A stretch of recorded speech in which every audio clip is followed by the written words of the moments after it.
What is going on, Jags fans? Welcome back to another video. And in years past, in 2017 and 2018, I generally did over the summer actual position previews. This year, I did not do that. The main reason why I didn't do that is because I basically put out videos based on what you guys like the most, and generally those position previews weren't really getting all that many views, so I didn't worry about that.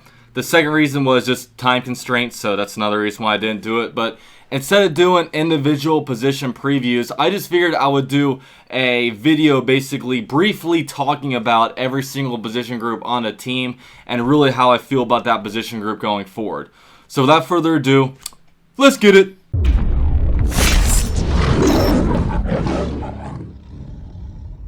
So we will start this video off by talking about the most important position of any NFL team, and that is the quarterback position.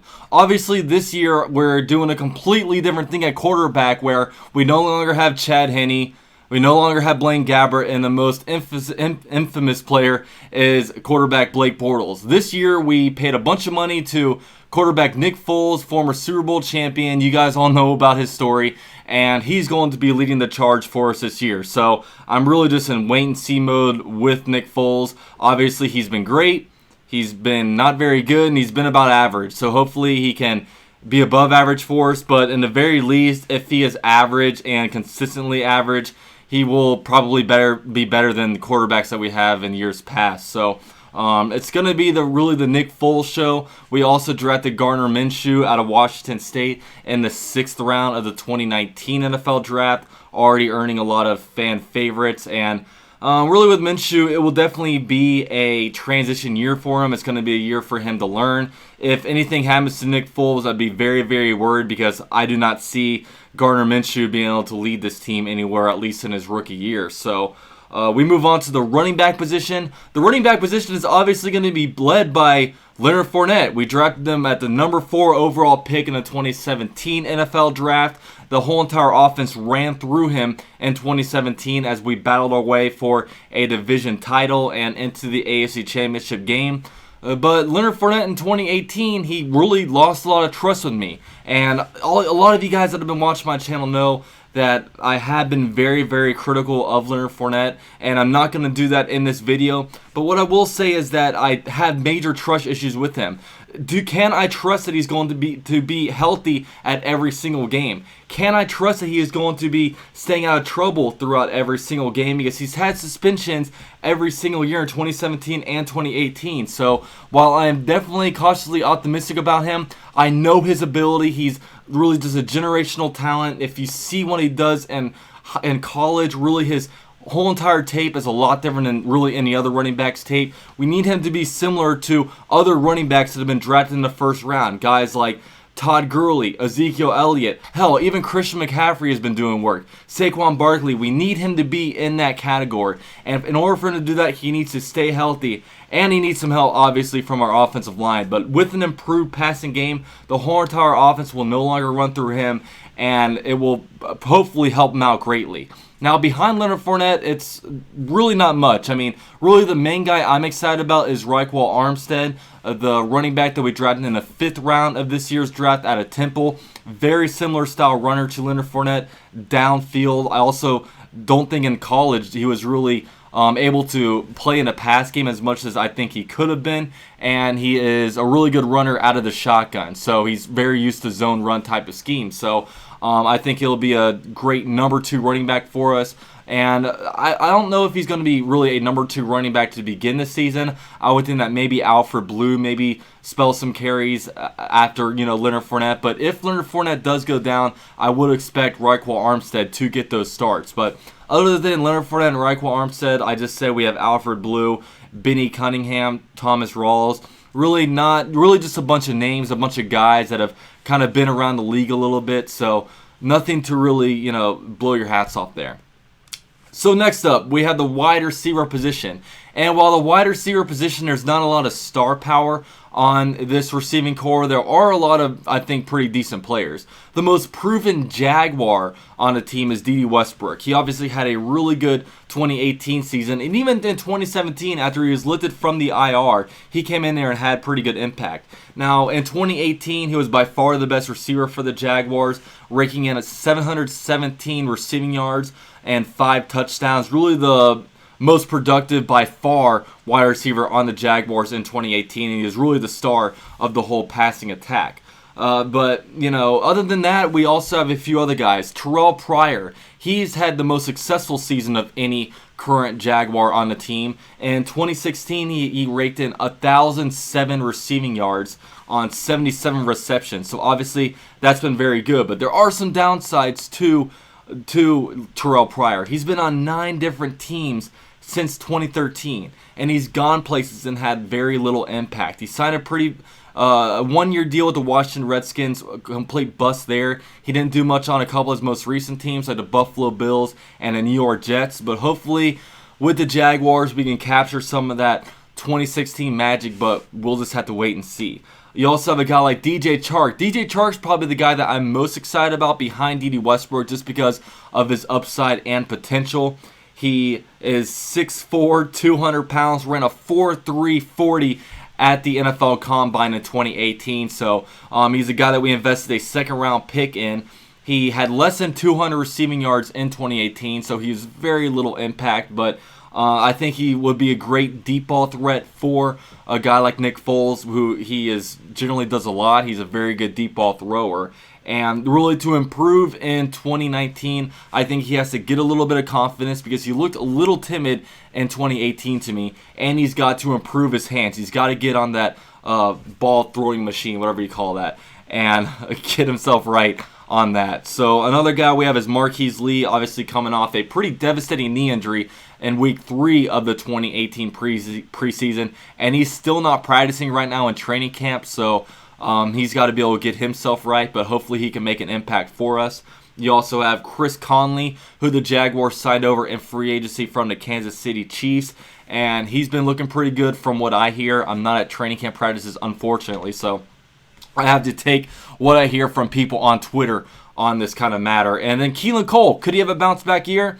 Maybe, maybe not. He can make one-handed catches, but he fumbles the ball easily, so hopefully he can take what he learned in 2018 and help him improve, because he was actually pretty good for us in 2017. He was really one of the leading rookie receivers in the NFL.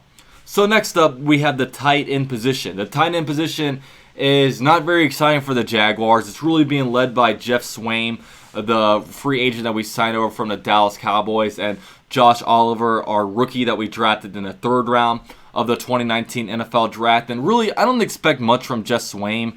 I think he's being overhyped just a tad, if we can even say he's being overhyped. But I think Josh Oliver, he will hopefully be able to help us out in a passing game, just because really I haven't really lived to see the day where we've had a tremendous tight end receiving threat. So hopefully Josh Oliver can shake that. He's coming from a very small school in San Jose State, and that team is also very bad. So he's going to have to learn very quickly, and he's going to have to mature, really rush to maturation. So hopefully he doesn't have any setbacks in training camp and preseason, because I think this time for him is absolutely vital. Some other guys we have is James O'Shaughnessy, a familiar name. Ben Koyak is a familiar name. A guy I would keep an eye on is rookie tight end Michael Kulubayali. I can never really pronounce his name right. He was from UCF. He's played there for 6 years, and he's had pretty good impact over there, really in the receiving game and even the blocking game. So I think he could be a black horse to really make the Jaguars roster this year, especially with kind of a thin tight end group. And, maybe they already know what they have in Ben Koyak, and if they were to keep 4 tight ends, he could be a guy that sees his way on the roster. Now we move into the trenches. We'll start with the offensive line. Now, the offensive line, I think, could be one of the best in the NFL. What I do know is that our left guard and Andrew Norwell and our center and Brandon Linder are very good if they stay healthy. I'm very confident those guys can be very good if in there. Some question marks are right tackle Jawan Taylor and left tackle Cam Robinson. Cam Robinson is obviously coming off of an ACL tear, and he hasn't been a full go in practices yet. We need him to come back sooner rather than later. And he's a question mark just because he was pretty decent his 2017 season, depending on who you ask. 2018, I didn't think he was very good at all. He was out of shape, and he didn't have much playing time. He got injured week 2. And our right tackle with Jawaan Taylor, he's obviously a rookie. But if those guys come back and play above average, all of a sudden we have 4 out of 5 of our linemen very good. I'm actually pretty confident that Jawaan Taylor is going to be pretty good for us. I actually think that Jawaan Taylor is better than Cam Robinson, if they were to both go out there week 1. Just saying. So other than that, you have right guard A.J. Cann. We've all seen a lot of A.J. Cann. He was a cheap free agent that we brought back. He's been very inconsistent. He'll have games where he's good, and he'll follow that up by a bad game. So other than that, our depth is also pretty good with the guys like Will Richardson, Josh Wells, Tyler Shatley. So we got to pray that this position group stays healthy this year because it was terrible last year when it comes to injuries. We got annihilated. So next up, we'll stick in the trenches but go to the opposite side of the ball, and that is the defensive line. Our defensive line might be the strongest group on the team. We have guys like Josh Allen, a number 7 overall pick in 2019 that just fell into our laps, and he's been looking really good from the snippets of videos that I've seen on Twitter. Also, Yannick Ngakoue, obviously he's going through a contract holdout like we all know, but he will be back eventually, and if he comes back without a contract, he's going to be very hungry to get more money, and if he comes back with a contract, I would expect him to keep playing well. So other than that, we have Calais Campbell. He's been extremely productive for the Jaguars the last couple years and arguably the best player on our defense. I would definitely think he was the best player on our defense in 2018. 2017, it's more of an argument just because guys like Jalen Ramsey, A.J. Boye, Telvin Smith, all those guys were really excellent in 2017. So 2018, I really think that he was the best on the team. And, he continues to play great as he gets older. Marcel Darius locking down a nose tackle, him and Avery Jones. Those guys have been very good for us. Taven Bryan, I think a lot of fans were really ridiculing Taven Bryan last year, including me. I just hope that we stick him at the 3 technique and don't make him play that strong side defensive end spot, the big end as they call it, just because, I'd rather him play in tight spaces where, he doesn't have to worry about playing in a lot of space just because it looked like he was kind of lost out there. He was a guy at Florida that would just beat double teams all the time, and he was an absolute wrecking ball, and I think that he has good potential. We just have to play him in a position that I think he's really made for. And, other than that, I do want to touch on Dawuane Smoot. Dawuane Smoot was a 3rd-round pick for us in the 2017 NFL Draft, and he has really had little to no impact. He's had 0 sacks, and it's kind of been a disappointment. I noticed that he's become a little bit thicker, so I don't know if they're going to try to maybe move him inside a little bit more, although I've seen him kind of playing a lot of defensive end and the training camp practices. I keep saying I'm hearing. I wish I could be at training camp, guys, so I could really tell you guys things I see from my perspective. But I can only take what other people say, and I'm not going to relay what other people say to you guys because I have my own takes, and I don't want to do that. So yeah, that kind of caps up the defensive line. I know there's some guys that I didn't mention in there, but there's going to be some guys like Dontavius Russell, Lyndon Johnson that are competing to be on the team. So next up, we'll move to linebacker. A lot of people are really concerned about saying, oh, tight end is my most concerning position. Safety is my most concerning position. Linebacker is the most concerning position to me for a few reasons. First of all, Miles Jack is the only returning starter from 2018. And another thing is that the Jaguars only have 2 linebackers on the roster that were on our roster in 2018. That's concerning to me. Obviously, with Telvin Smith taking the year off, we have an open competition at weak side linebacker between guys like Quincy Williams and DJ Alexander. And really at the Sam linebacker spot, it really seems like Leon Jacob is in no competition and that he's going to be starting the season off at the strong side linebacker spot, especially with linebacker Jake Ryan, who we signed over from the Green Bay Packers, still sitting on the sidelines doing whatever injured guys do, moving their legs, pushing dummies, whatever they do. And it's concerning to me. Linebacker is very concerning to me. Weak side linebacker is a very important position. Maybe not strong side linebacker as much, but the fact that we have such little experience and the fact that we went and signed all these random veteran linebackers, I mean, I'll put up on a screen the linebackers that are currently on the roster. Have you guys really ever heard of many of these guys? Because I really didn't before we signed them. So linebacker, outside line, Miles Jack, it's very concerning to me. So next up, we'll move to the cornerback position. We went from a strong group of defensive line to a weaker group of linebackers, and I think cornerback is a strong position for us. Obviously, former All-Pros and Jalen Ramsey and A.J. Boye, both those guys have earned Pro Bowl, All-Pro recognition for the Jaguars while they were on the Jaguars, and no concerns with that spot at all. DJ Hayden, our nickel cornerback, was very good when he wasn't dealing with his turf toe injury in 2018. And we also have some good guys coming into their second years, guys like Trey Herndon and Quentin Meeks. Both those guys were undrafted free agents for us that wound up making a team, and they had pretty good impacts for us. I especially like Quentin Meeks, as I think he's a pretty good cover cornerback. So next up, after the cornerbacks, we have the other spot in the defensive backs, and that is the safety position. And obviously, this is a group that a lot of people are concerned about. People aren't as concerned about our strong side, our strong, safety, and Ronnie Harrison. A lot of people liked him. Obviously, he was a value pick in the third round, and he showed some good stuff in 2018, and they even had different packages for him in there when we had Barry Church and Deshaun Gibson on the field.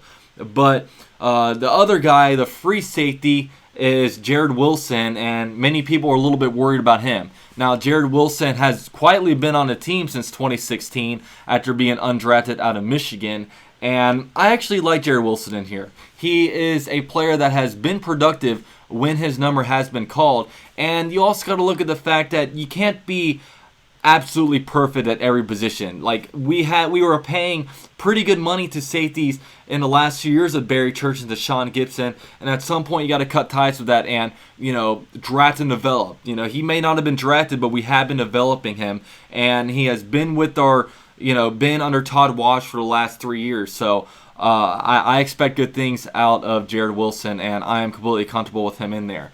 Now, we might be a little bit thin at the depth of the position, with Cody Davis, who's more of a special teamer, a pretty good special teamer at that, and also C.J. Revis. But, with this position, it's probably the deepest when it comes to guys available in free agency, guys that are free agents right now, because there are guys like, Trey Boston. There's also Eric Berry still out there. And dare I say, if injury does happen, maybe Barry Church, even though I think the Jaguars kind of finished on rough terms with him, he is still out there.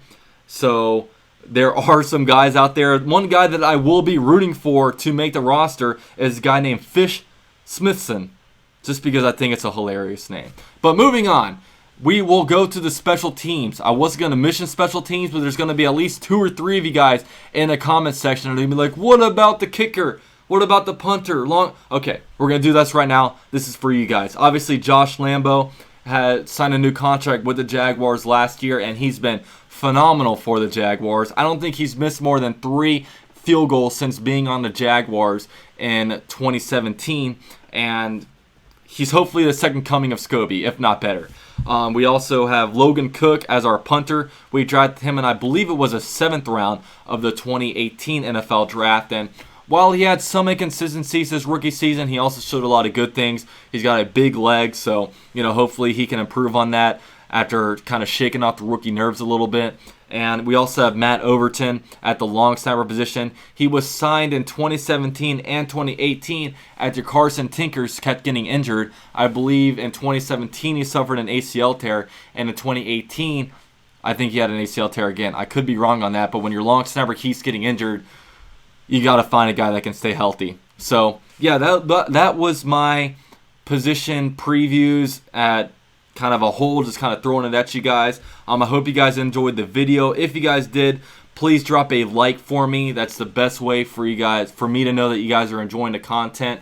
I've been looking at algorithms a lot lately, and the best thing is for you guys to watch my video all the way through, which if you guys are here, you already have. And the second best thing is to be dropping likes so we can spread the Jaguars news, not only to Jaguars fans, but there are a lot of fans that aren't even Jaguars fans that watch all my videos, and I'd rather them hear Jaguar stuff from me than Colin Cowherd or guys like Stephen A. Smith. So thank you guys all so much for watching. I'm pumped for the Jaguar season to get here. We are just about 11 days from our first preseason game against the Ravens. Can't wait.